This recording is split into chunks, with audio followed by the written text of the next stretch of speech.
ตัดกวางซีเป็นตาดหนึ่งที่ว่ามีเสน่ห์และงดงามอีหลีทางหลวงพระบางและก็ทางเมืองมรดกโลกสบายดีหลวงพระบางพ่อแม่พี่น้องมื้อนี้พวกเราจะพาไปเบิ่งบรรยากาศน้ำตกตาดกวางซีซึ่งเป็นกลายเป็นสัญลักษณ์อันงดงามของแขวงหลวงพระบางไปที่เรียบร้อยและก็เป็นเสน่ห์อันหนึ่งของเมืองมรดกโลกเมืองหลวงพระบางก็คือประเทศลาวเฮาเองเนาะ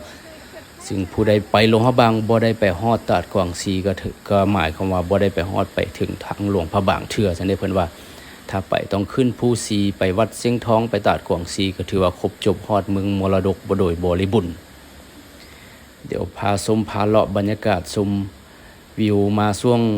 เดือน3เนาะช่วงเดือน3น้ำก็ยังบ่แห้งเนาะน้ำประมาณนี้จะงามหลายแต่ถ้ามาช่วงเดือน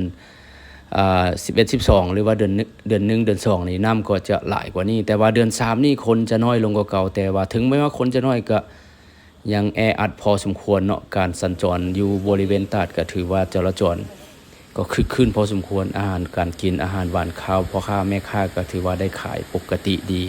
บรรยากาศร้อนอีหลีพ่อพี่น้องเหมาะแก่การที่จะโดดน้ำลอยน้ำลุยน้ำถ้าผู้ใดไปให้เกียมสุดลอยน้ำสุดว่ายน้ำไปจะเป็นการดีเนาะจึงจะบ่ได้เสียเวลาจึงจะบ่ได้เสียเวลาและจึงจะให้มันคุ้มค่าในการมาลิ้นตาดกวางซีเนาะถ้าผู้ใดบ่เอาสุดไปก็มีแต่จะได้แนมเบิ่งไปซื่อๆนั่นแหละพ่อพี่น้องเอ้ยเห็นแต่ว่าบ่เป็นหยังเนาะไปสัมผัสความงามของตาดกวางซีนำกันถือว่าเป็นตาดนึงที่ว่าได้รับมีชื่อเสียงให้แก่เมืองมรดกโลก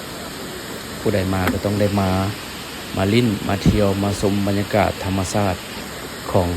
ตาดกวางซีโอเค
ก็ถือว่าสำเร็จเสร็จสิ้นลงโดยดีการเที่ยว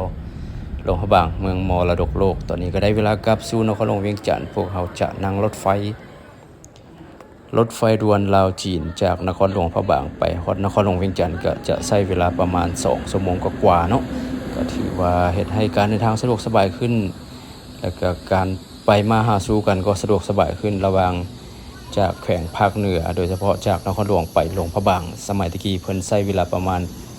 เกือบเป็น10ชั่วโมงปัจจุบันนี้ก็ใช้เวลา เพียงแค่2 ชั่วโมงกว่าๆเนาะการเดินทางก็สะดวกขึ้นการไปมาหาสู่กันก็สะดวกขึ้นตอนนี้ก็ถือว่ามาฮอดนครหลวงเวียงจันทน์เป็นที่เรียบร้อยแล้วพ่อพี่น้องมือต่อไปพวกเราจะเดินทางไปโรงเรียนประถมบ้านโคกบ้านขุดสัมบาทโรงเรียนประถมขุดสัมบาทซึ่งจะได้ไปมอบอุปกรณ์การศึกษาโดยเฉพาะปื้มตำรานิทานเรียนให้แก่เด็กๆอยู่ที่ประถมขุดสัมบาทเนาะก็ถือว่าเป็นโรงเรียนประถมหนึ่งที่ว่าพวกเราได้ให้การสนับสนุนได้รับทุนจากโรตารี่คลับสมาคมโรตารี่จากประเทศญี่ปุ่นโดยเฉพาะ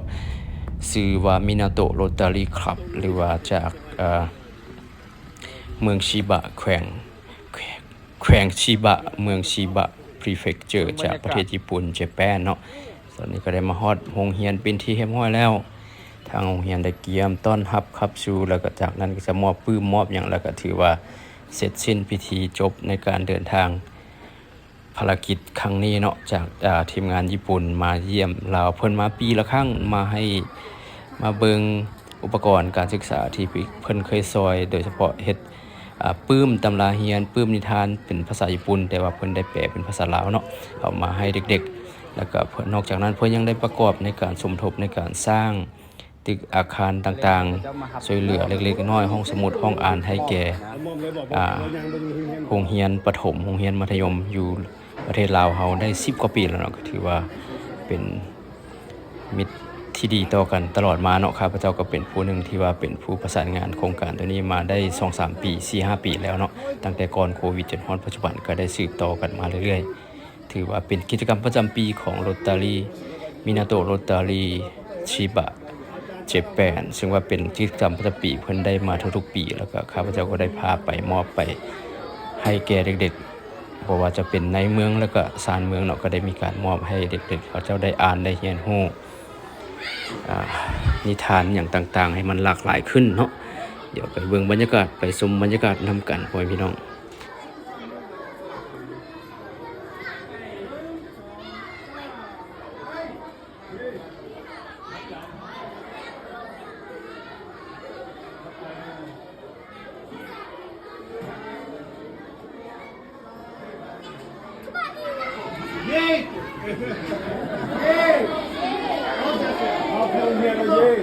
เย้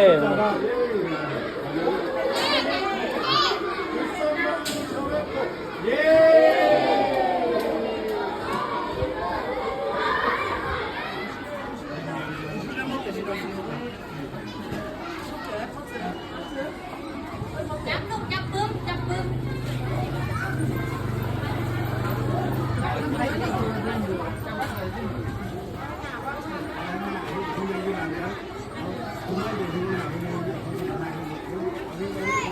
ไปลุกไปจับเอาปื้มไหมไปจับเอาปื้มไหม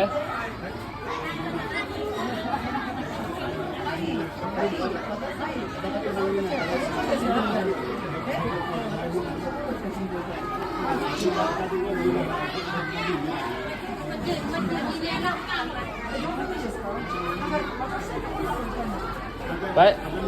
ยับไปพุ่นยับไปพุ่น